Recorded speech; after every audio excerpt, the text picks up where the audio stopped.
கொடுத்துருக்காரு அப்படின்னா இது ஒரு பெரிய மோசடி இல்லையா? சர்டிபிகேட் அப்படி இருந்தா அவரு சத்யா பணம் போட்டு பண்ணியிருக்கிறார். அதை பத்தி அவங்க பார்ட்னர்கள் ஒத்துக்கிட்டாங்க. அவர் பெருமைப்படுறோம். அது போடுறீங்க. இதுதான் வரலாறு அப்படின்னா வரலாறுன்னு சொல்லுங்க. இல்ல இது கற்பனை கதைன்னா கற்பனை கதைன்னு சொல்லுங்க. கற்பனை கதைக்கு நாங்க வேலை ஆளே இல்ல. நீங்க ஊமை வழிகள் அடிக்கும் போது எங்களுக்கு அது பிரச்சனை இல்ல. எங்களுக்கு எதனால இத சரி பண்ணி கொடுக்கணும். யார் பேச தெரியாம பேசிக்கிட்டு இருக்காங்க? நான் இருக்கிறத பேசிக்கிட்டு இருக்கேன். நீ பேச தெரியாம பேசுறோம்னா என்ன அர்த்தம்? என்ன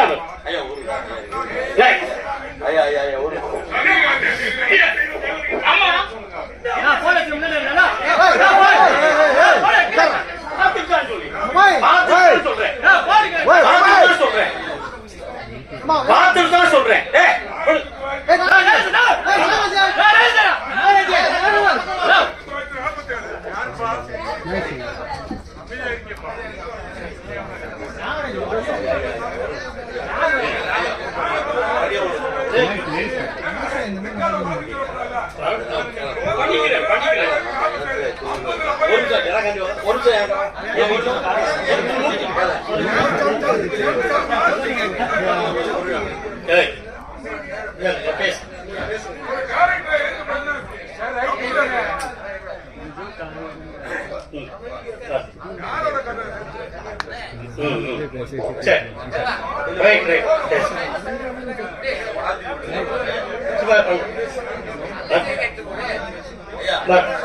இல்ல இல்ல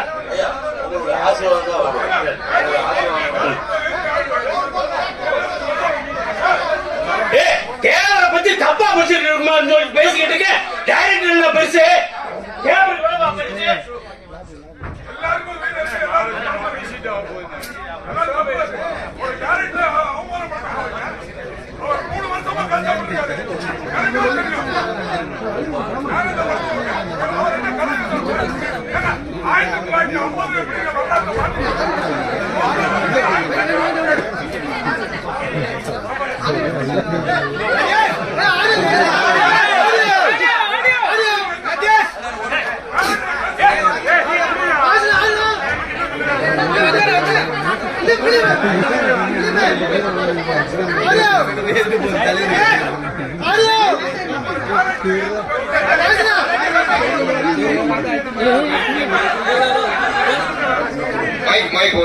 ஒரு நிமிஷம்.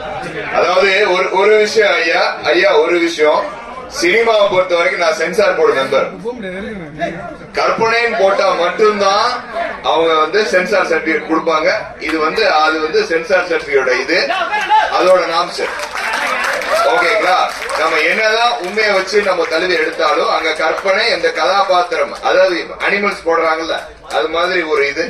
அதனால நீங்க யாரும் தவறா நினைக்க வேணாம். ஐயா உண்மையிலேயே ஐயா ஒரு விஷயம் ஐயா நவமணி ஐயா ஒரு நிமிஷம் கேளுங்க ஐயா. ஒரே நிமிஷம் ஒரு நிமிஷம் இருங்க ஐயா. அதாவது நம்ம சமூகத்துல இருக்கிறவரே ஐயாவை பத்தி ஒரு படம் எடுக்கல. இவர் இவ்வளவு பல கோடி ரூபாய் போட்டு ஒரு படத்தை எடுத்திருக்காரு. அவருக்கு உண்மையிலேயே ஒரு பாராட்டுக்கள். ஹேண்ட்ஸ். ஓகேங்களா? அதுல 2 மணி நேரம் 2.5 மணி நேரம் படத்துல சில சீன்ஸ்கள் பண்ண முடியாத பட்சத்துல இந்த படம் அவர் தழுவி எடுத்தாதான். அதுல எந்த இதுமே கிடையாது. ஆனா நம்ம நவமணிய சொல்ற மாதிரி ஃபுல்லா ஒரு படம் எடுக்கணும்னா நெக்ஸ்ட் தேசிய தலைவர் பசீரே பண்ணி 2வது பார்ட் நாங்க எல்லாருமே முக்கொழுத்தூர் சேர்ந்து நாங்க அந்த படத்தை ப்ரொடியூஸ் பண்ணுவோம். அதுல சத்யாவும் நீங்களும் இருப்பீங்க. முதல் பாட்டு உங்களுக்கு ஒரு மிகப்பெரிய வெற்றி அடையும். இது நாங்க எல்லாம் அந்த தேசிய தலைவரோட ஆசீர்வாதம் உங்கள்ட்ட இருக்கு. நவமணி ஐயா நீங்களும் ஆசீர்வதிச்சிருங்க. ஆமா ஒரே ஆசீர்வாதம்.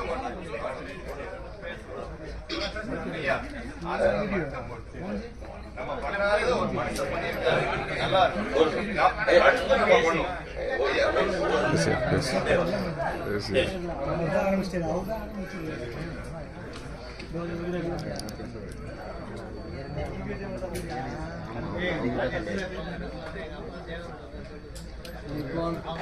நான் வந்து வரலாறுன்னா வரலாறா இருக்கணும்ன்றது தான் சொல்லியிருந்தேன்.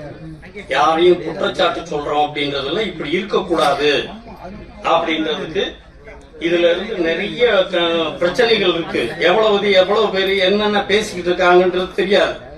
1950 தான் கொரியா வார், அது சுதந்திரத்துக்கு பின்னால நடந்ததுதான். வரலாறு தெரியாம நான் பேசல என்ன. அதனால இன்னைக்கு ஒரு பெரிய அளவுல பண்ணிக்கிட்டு இருக்கோம் அப்படின்னு சொல்லி சொன்னா ஒரு சினிமா எல்லாரும் கூட்டு முயற்சி சரியா வரணும் அப்படின்றது என்னுடைய விருப்பம். தேவர் படம் வாழ்க்கை வரலாறு தப்பு இல்லாம வரணும் அப்படின்றது என்னுடைய விருப்பம். அதைத்தான் நான் தொடர்ந்து வலியுறுத்திக்கிட்டு இருக்கிறேன். இன்னொரு வந்து கான்ட்ரவர்சியலா இன்னைக்கு 57 இருந்து ஒரு தினாரசாமி தேவர்னு ஒருத்தன் எழுதின புத்தகத்தை வச்சுதான் திருப்பி இன்னும் பேசிக்கிட்டே இருக்கிறாங்க. அது உடையணும் அப்படின்றது படிக்காதவன் படிச்சவன் எல்லாரும் படிச்சவன் புத்தகத்தை தேடி படிக்கிறது இல்ல. ஏதால தேவர் பத்தி 90 புத்தகங்கள் வந்திருந்தாலும் படிக்கிறது இல்ல. ஆனா தியேட்டருக்கு இந்த படம் வந்துச்சு அப்படின்னு சொன்னா படிச்சவன் படிக்காதவன் எல்லா தரப்பு மக்களும் படிப்பாங்க. தேவருடைய வரலாறு பொதுமக்கள்கிட்ட போய் சேரும் அப்படின்றதுனாலதான் நான் இவங்களோட வந்து சேர்ந்தேன். ஆரம்பத்துல இருந்து நான் அவங்களுக்கு திருத்தம் தான் சொல்லிக்கிட்டு இருக்கேன். திருத்தம் சொல்றது வேற. ஒரு கிளாஸ்ல ஒரு டீச்சரு தப்பு இது அப்படின்னு சொல்லி சொல்றதுன்னா அவங்கள இன்னும் சரிப்படுத்துறதுக்கு நெறிப்படுத்துறதுக்கு அத முதல்ல புரிஞ்சுக்கணும். பாராட்டு மட்டும் பேசுறது மட்டும்தான் ரசிக்கிறோம் அப்படின்றது இல்ல. தவறுகள் வந்தா எந்தெந்த இடத்துல தப்பு இருக்கோ அதை சரி பண்ணணும் அப்படின்னு வந்தா தான் அவர் நல்ல மாணவனா வர முடியும். அதனால இன்னைக்கு உங்களுடைய உழைப்பு வீணாயிடக்கூடாது, உங்களுடைய பேரு கெட்டு போயிடக்கூடாது. ஏற்கனவே இதுக்கு இந்த தரப்புல 2 தரப்புல இருந்து உங்களுக்கு கடுமையான எதிர்ப்புகள் வர்றதுக்கு வாய்ப்பு இருக்கு. இதுக்கடுத்து அரசியல் ரீதியா இருக்கு. இதுகளுக்கெல்லாம் நான் ஆரம்ப காலத்துல இருந்து நீங்க என்ன பேசினாலும் அதுக்கு ஆவணத்தோட நான் இருக்கேன்னு சொல்லியிருந்தேன். நாங்களுக்கு ஒண்ணு பயந்துகிட்டோம் இல்ல. முழுக்க இந்த கதைக்கு என்னென்ன ஆதாரங்கள் வேணுமோ அத்தனையும் நான் கையில வச்சுக்கிட்டு இருக்கேன் அப்படின்னு சொல்லிட்டு தான் தெம்பு கொடுத்து தான் அந்த படத்தோட உங்களோட வந்தேன். இதுல கடைசி வரைக்கும் இருப்பேன். இந்த படம் தேவர் படம் தப்பு இல்லாம வரணும். தேவர் படம் தப்பு இல்லாம வரணும். ஏற்கனவே 52 கலெக்ஷன் சொல்லியிருக்கேன். அதுக்கெல்லாம் இன்னைக்கு இருக்கிற இளைஞர்களுக்கு தம்பிக்கு தெரியாது. பிரமிப்பா தான் பாப்பீங்க. ஏன்னா அவர் ஒரு பிரம்மாண்டமான டைரக்டர். அது பண்ணி இருக்கிறாருன்றது எல்லாருக்கும் அதுதான் இருக்கும். நான் செய்திகளை பாக்குறேன். உங்க படத்தை தயாரிப்பு சரியில்லைன்னு நான் சொல்லல. செய்திகள் சரியா இருக்கணும்னு சொல்றேன். துவக்க காலத்துல இருந்து ஒவ்வொரு தடவையும் அதான் சொல்லிக்கிட்டு இருக்கிறேன். அதுபடி சரியா செஞ்சு கொடுக்கணும். இந்த அளவுல இதுல பூரா பாத்தீங்கன்னா அவங்க ஜெனிஃபர் மார்கரெட் வந்து பட தயாரிப்பாளராகவும் இல்லாம அதுல படத்துலயும் நடிச்சிருந்தாங்க. அவர் குழந்தையும் நடிச்சிருந்தது. ஏன் அவங்க அப்பாவும் நடிச்சிருக்கிறார். இப்படி அவங்க குடும்பமே அதுல இருக்கு. ஒவ்வொரு முறையும் நான் சில இதுகளை பார்த்துட்டு அப்பப்ப கரெக்ஷன் சொல்லுவேன். அதுதான் நடக்கும். இது தெரியாம சும்மா பேசுறவங்க ஏதோ கோபத்துல பேசுறேன்றது அர்த்தம் இல்ல. இது பத்திரிகைகள்ல விமர்சனங்களுக்கு வர்றதுக்கு முந்தி நான் சொல்லக்கூடியது. நாளைக்கு பத்திரிகைகள் எழுதிடுவான். அது கூடாதுன்றதுக்காகத்தான் இதுகளை சரி பண்ணுங்கன்னு சொல்லியிருக்கேன். 52 கரெக்ஷன் சொல்லியிருக்கேன்.